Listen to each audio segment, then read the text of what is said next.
Sebuah naskah kuno telah ditemukan di atas jenazahnya dalam sebuah kuburan di Pulau Siprus pada tahun keempat Maharaja Zeno atau 478 sesudah Masehi. Naskah tersebut berisikan satu salinan Injil, yang berada di atas dada jenazahnya. Yang menakjubkan, isi dari naskah tersebut sangat bertentangan dengan ajaran dan keyakinan kekristenan hari ini. Naskah kuno itu adalah kitab Injil dari salah satu murid Yesus yang asli, yaitu Barnabas. Bagaimana penjelasan selengkapnya? Simak video ini sampai tuntas.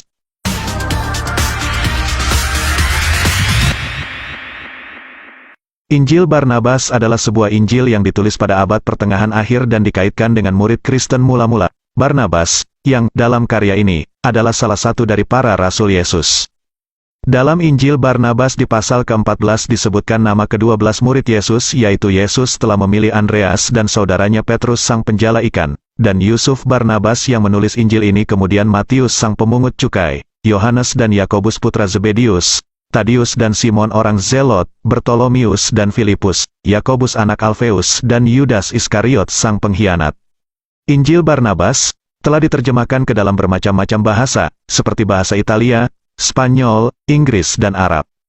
Sebagaimana diketahui, Barnabas adalah seorang tokoh paling berpengaruh di antara murid-murid Yesus dalam penyebaran Injil di abad pertama. Barnabas adalah imam bagi kekristenan saat Paulus dilempari batu pada saat penginjilan oleh orang Yunani penyembah Zeus. Namun mereka tidak berani melempar batu kepada Barnabas karena wajah dan sikapnya yang tampak bijaksana.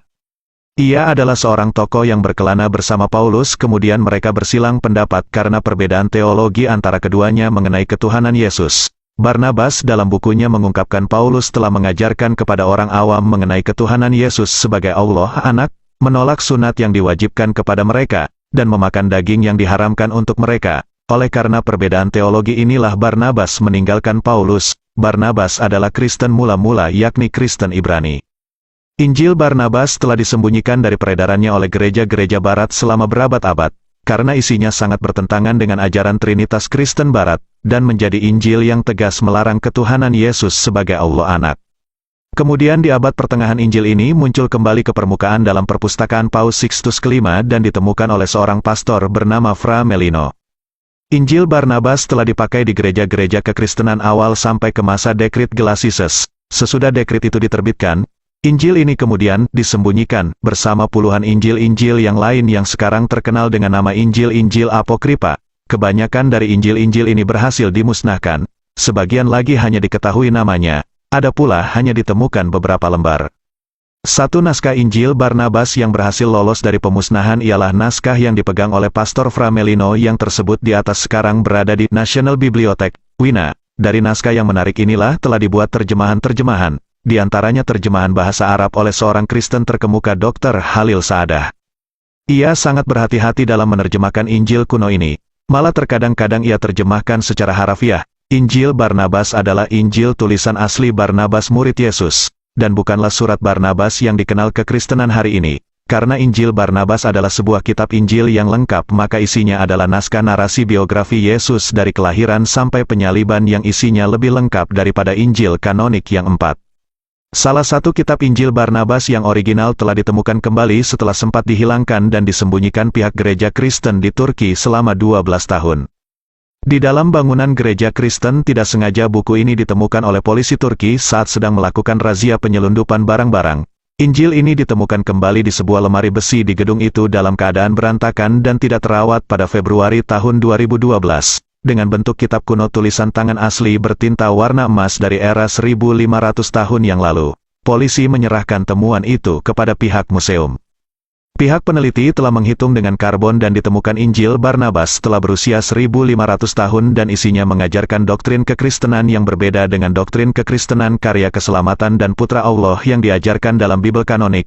Dalam Injil Barnabas diajarkan Yesus tidak sedang mengorbankan dirinya sendiri. Karena menurut Barnabas mengorbankan darah manusia adalah terlarang dan bukanlah bagian dari ajaran Yahudi yang diperbolehkan. Ajaran Yahudi hanya boleh mengkorbankan hewan ternak yang kosher dan bukanlah darah manusia. Isi dari Injil Barnabas literasinya sebagian besar sama dengan keempat Injil kanonik yang sudah disatukan dan isinya lebih lengkap, dengan alur cerita yang lebih jelas tidak terpotong-potong seperti dalam Bible kanonik mengenai pelayanan Yesus. Dalam Injil Barnabas banyak hal yang serasi dari tulisannya yang ada pada Injil kanonik. Injil Barnabas di era awal kekristenan adalah ancaman bagi paham kekristenan yang mengakui karya keselamatan dan Putra Allah sehingga Paus terdahulu telah melarang beredarnya buku ini dan Paus Innocent I sangat keras mengancam peredaran buku Injil Barnabas. Banyak dari mereka yang mengikuti pengajaran Injil Barnabas terbunuh dan buku-bukunya dibakar dan dirusak karena mereka meyakini keimanan Kristen melalui pengajaran Injil Barnabas yang menolak karya keselamatan dan korban darah manusia yang diajarkan Paulus. Beberapa pihak yang telah meneliti isinya, menganggap buku ini memiliki pandangan dari sisi lain terhadap sosok Yesus. Individu Barnabas adalah penulis buku ini sendiri. Barnabas menulis Injilnya setelah dipesan oleh gurunya Yesus untuk menulis Injil ini, agar murid-murid utama Yesus bisa berpatokan dengan Injil tulisan Barnabas. Barnabas salah satu murid Yesus yang cerdas dan sangat dekat dengan gurunya seperti temannya Petrus. Barnabas merupakan murid langsung atau termasuk dalam kelompok ke-12 Rasul Yesus Kristus yang pertama.